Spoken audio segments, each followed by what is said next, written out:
So we want to run a sample on our HT3 GCMS. Now to do this, you'll have to use both MS WorkStation and the HT3 app softwares. First of all, I have this sample list set up in MS WorkStation. If you wish to know how to do this, please see our other guides.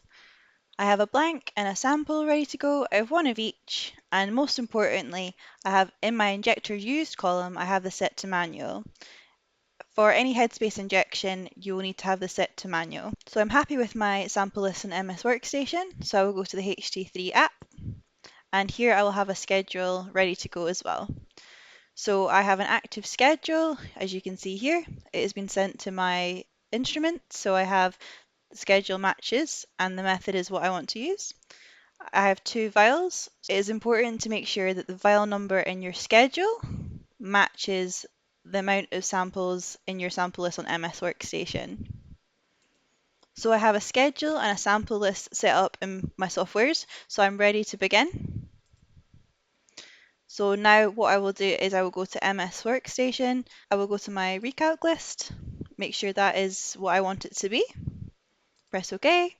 Data files, make sure my data is going to where I want it to go, and then I can begin.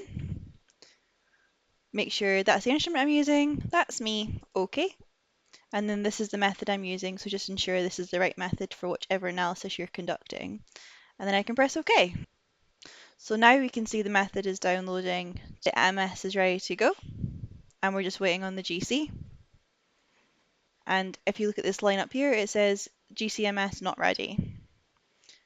You can now see the GC is ready, the MS is ready, and this top line says waiting for injection of sample. So that's what we want to see. That means that the GCMS is waiting for a trigger to begin from the HT3. So MS is ready to go. We now go back to our HT3, and since we have already sent our conditions to the HT3, we can see here that the messages start to begin.